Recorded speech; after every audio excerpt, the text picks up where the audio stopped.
نہیں اٹھا۔ آج کل ہم میں سے بعض بندے جب فجر کے لیے اٹھتے ہیں تو فجر کے لیے نہیں اٹھتے، گویا وہ تہجد کے لیے اٹھے ہیں، اور آنکھوں میں نیند بھری ہوئی ہے، وضو کر کے آئے، نماز پڑھی اور جا کے دم دے کر سو گئے۔ نہیں، نماز پڑھ کر گھر جا کر سب کو سمجھا کر کے بجھا کر کے ڈانٹ ڈپٹ کر کے پھر قرآن شریف لے کر بیٹھو، تسبیح لے کر ذکر کرنے بیٹھو۔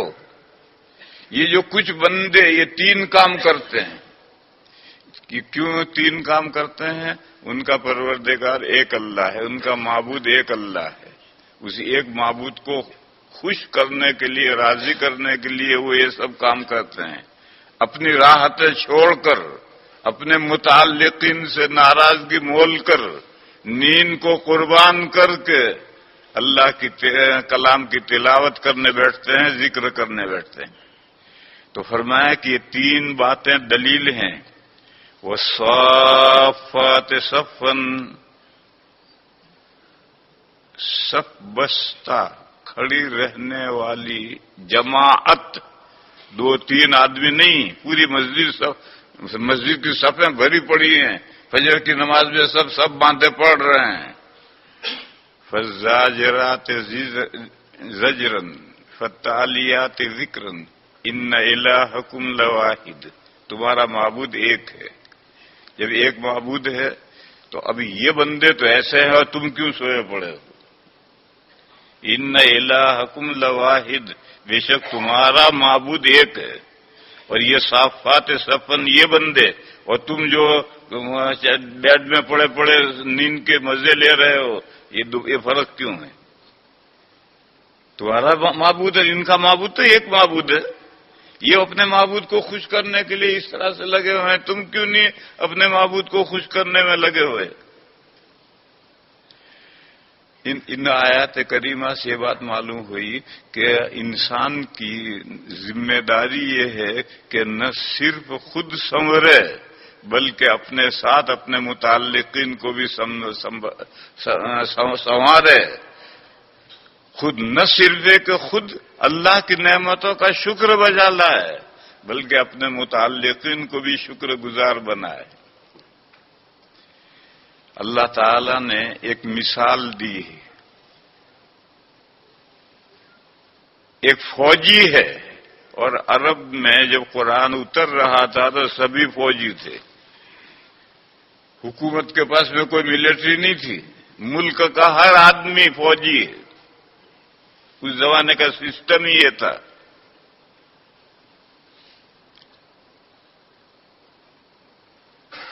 اور آج کل صورت بدل گئی، حکومتوں نے پبلک سے ہتھیار لے لیے، تو ہتھیار لے لیے تو کیسے فوجی بنے گا؟ ملک کا آدمی باشندہ فوجی کیسے بنے گا؟ ہتھیار لے لیے۔ کیوں لے لیے؟ ہمارے خلاف ہتھیار نہ اٹھائیں، تو ہمارے خلاف ہتھیار نہیں اٹھائیں گے تو اب دشمن کے خلاف بھی ہتھیار اٹھانے کے قابل نہیں رہے۔ یہ جو ہتھیار حکومتوں ساری دنیا میں حکومتوں نے جو پبلک سے ہتھیار قانونی ہتھیار لے لیے، بے قانونی تو سب چلتا ہے، قانونی طور پر جو ہتھیار لے لیے، کیوں لے لیے؟ تاکہ ہمارے خلاف پبلک ہتھیار نہ اٹھائے، اس لیے لے لیے۔ تو جب تمہارے خلاف ہتھیار اٹھانے کے قابل نہیں رہے گی پبلک، تو دشمن کے خلاف بھی ہتھیار اٹھانے کے قابل نہیں رہے گی۔ اور پہلے تو پورا ملک ہتھیار چلانے کی مشق کرتا تھا، گھوڑ دوڑ کی، تیر چلانے کی، تلواریں چلانے کی، اور ہر آدمی ملک کا فوجی ہوتا تھا۔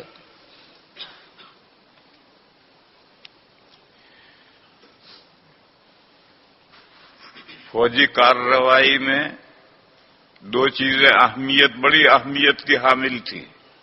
ایک شاہ سواری، گھوڑے کی سواری،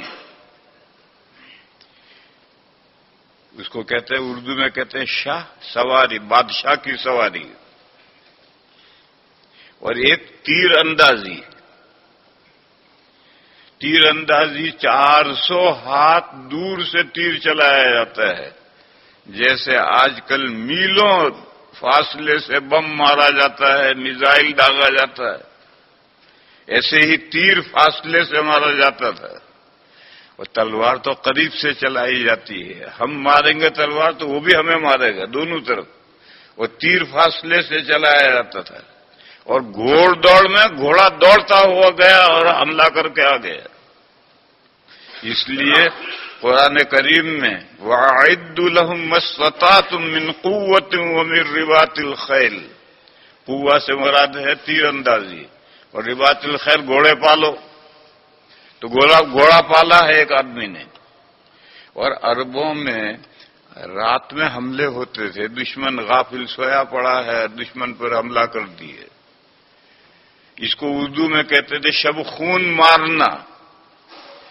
نبی پاک صلی اللہ تعالی علیہ وسلم شب خون نہیں مارتے تھے، حضور کی سیرت میں رات میں دشمن پر حملہ حضور نہیں کرتے تھے، کیوں رات کے اندھیرے میں بچے بھی کچل جاتے ہیں، عورتیں بھی لپیٹ میں آ جاتی ہیں، جبکہ اسلامی جہاد میں عورتوں کو نہیں مارا جائے گا، بچوں کو نہیں مارا جائے گا، اور بے خبری میں لپیٹ میں آ جائیں گے، اس لیے حضور رات میں حملہ کبھی کرتے ہی نہیں تھے۔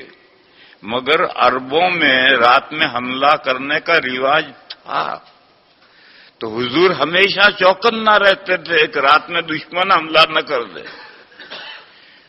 اس کے لیے شعار، کوڈ ورڈ منتخب کیا جاتا تھا کہ اگر دشمن رات میں حملہ کر دے اور اندھیرے میں سامنے ایک آدمی ہے، کون ہے، اسے پوچھو تیرا کیا نام ہے، اگر وہ کہے میرا نام ہے حامیم لا ینصرون تو سمجھ لو ہمارا آدمی ہے، اور اگر وہ اپنا نام بتاتا ہے تو سمجھ لو دشمن ہے۔ تو حضور چوکنا تو رہتے تھے دشمن حملہ نہ کر دے، مگر خود حضور حملہ نہیں کرتے تھے۔ تو عرب کے دستور کے مطابق ایک شخص ہے، ایک شاہ سوار ہے، گھوڑے کا پال رکھا ہے، وہ رات کے اندھیرے میں ایڑ کرتا ہے، گھوڑے کے پیروں میں وہ ایڑی ماری جاتی ہے، بس اتنا ہی گھوڑا برداشت کر سکتا ہے، اس سے زیادہ برداشت نہیں کر سکتا، چھڑی قمچی گھوڑا برداشت نہیں کرتا، بس ایڑی سے ایک اشارہ کر دو فوراً۔ تو فرمایا کہ وہ گھوڑے جو دوڑتے ہیں اتنا دوڑتے ہیں کہ ان کا پیٹ اچھل کر گرتا ہے تو ہپ ہپ ہپ ہپ آواز نکلتی ہے۔ وَالْعَادِيَاتِ ضَبْحًا، وہ قسم ہے ان گھوڑوں کی جو دوڑنے والے ہیں، تھپ تھپ تھپ تھپ ان کا پیٹ بجتا ہے۔ وَالْعَادِيَاتِ ضَبْحًا۔ پھر عرب کا علاقہ پتھریلی علاقہ ہے، اور جیسے سڑک پر جانور کے چلنے کے لیے نیچے نال باندھے جاتے ہیں، تو پہاڑی علاقے میں بھی گھوڑوں کے نیچے نال باندھتے ہیں۔ اب جب رات کے اندھیرے میں وہ گھوڑا سرپٹ دوڑے گا تو اس کے لوہا نال جب پتھر سے ٹکرائے گا تو پیچھے آگ شرارے جڑیں گے، گھوڑا دوڑتا ہوا جا رہا ہے، پیچھے شرارے جا رہے ہیں۔ وَالْعَادِيَاتِ ضَبْحًا فَالْمُورِيَاتِ قَدْحًا، پھر وہ آگ جاڑنے والے ہیں ٹاپ مار کر، ہلکے سے چلنے سے، ہلکے سے دوڑنے سے شرارے نہیں اڑتے، بہت سرپٹ جا رہا ہے تو پیچھے شرارے اڑتے ہیں۔ کہاں جا رہا ہے؟ دشمن پر حملہ کر رہا ہے، اور صبح کے وقت حملہ کر رہا ہے جب ساری دنیا خواب شیری میں مست پڑی ہے۔ یہ گھوڑا اپنے باس کو لے کر کے دشمن کے اوپر حملہ کر رہا ہے، فالمغیرات صبحا۔ اور اس وقت ایک گھوڑا نہیں، سارے گھوڑے اتنا دوڑتے ہیں کہ غبار اڑ جاتا ہے، جبکہ صبح کے وقت میں شبنم پڑی ہوئی ہوتی ہے، غبار آسانی سے نہیں اڑتا، لیکن اتنا سب دوڑتے ہیں کہ غبار اڑ جاتا ہے۔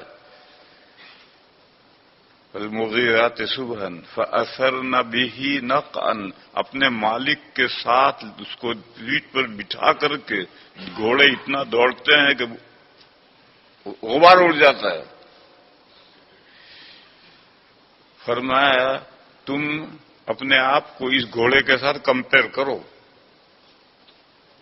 اس باس نے کیا کیا ہے؟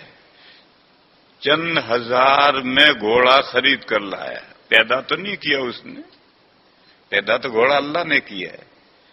مالک تو اسے چند ہزار میں خرید کر لایا ہے. پھر اس کا راتب گھاس چارہ مہیا کیا. یہ گھاس چارہ باس نے تو نہیں پیدا کیا، یہ تو اللہ نے پیدا کیا ہے، اس نے تو مہیا کیا. اور اس کی سروس کی، خدمت کی، گھوڑے کی، گھوڑے کا برش لگایا. گھوڑے کو روزانہ برش لگانا پڑتا پورا.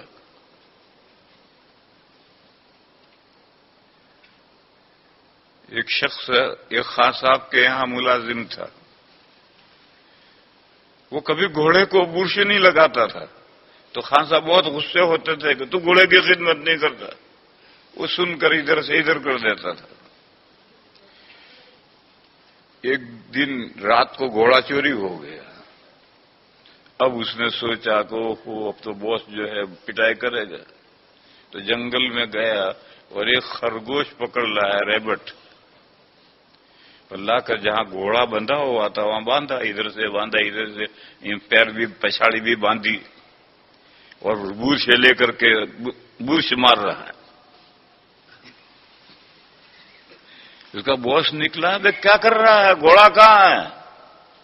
اس نے کہا حضور یہ رہا گھوڑا، آپ کہتے تھے تو برش نہیں لگاتا، آج شروع کیا ہے، اتنا رہ گیا گھوڑا، باقی رکھنا ہے یا ختم کروں؟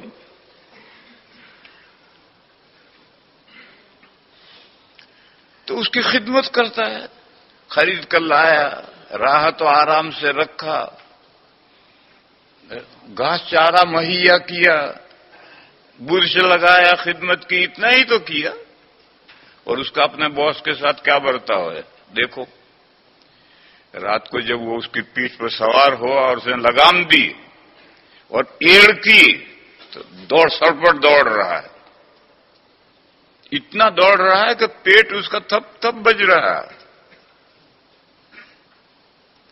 اور اتنا تیز جا رہا ہے کہ اس کے پیروں میں سے شرارے اڑ رہے ہیں. اور صبح جب ساری دنیا آرام کی نیند لے رہی ہے تب یہ دشمن پر حملہ کر رہا ہے. گھوڑا بہت بڑا سمجھدار جانور ہے. جیسے کتا بڑا وفادار جانور ہے، اسے گھوڑا بڑا سمجھدار جانور ہے. اور اللہ نے اس کو 2 راڈر دے رکھے ہیں، اس کے کان یوں کھڑے ہوتے ہیں، 2 راڈر یوں گھومتے رہتے ہیں، اور کہتے ہیں کہ 10 مائل پر اگر خطرہ ہے تو گھوڑا یہیں اڑ کے کھڑا ہو جائے گا، نہیں بڑھے گا آگے. تو کیا اس کو یہ اندازہ نہیں ہے کہ میں جو دشمن پر حملہ کر رہا ہوں تو گولیاں صرف باس کو نہیں لگیں گی، گھوڑے کو بھی لگیں گی. تلواریں جو پڑیں گی وہ صرف باس کو نہیں لگیں گی، اس گھوڑے کو بھی پڑیں گی. تیر آئے گا تو صرف باس کو نہیں لگے گا، گھوڑے کو بھی لگے گا. اس بات کو گھوڑا نہیں جانتا، سب جانتا ہے. مگر باس اوپر بیٹھا ہے، اس کا اشارہ ہے چلو. تو وہ رات کے پچھلے حصے میں دشمن پر حملہ کرتا ہے جا کر، اور اتنا دشمنوں کے درمیان اتنا دوڑتا ہے کہ سب گھوڑے مل کر جب دوڑتے ہیں تو صبح کے سہانے وقت میں غبار اڑ کر کے اوپر چھا کر کے بادل بن جاتا ہے.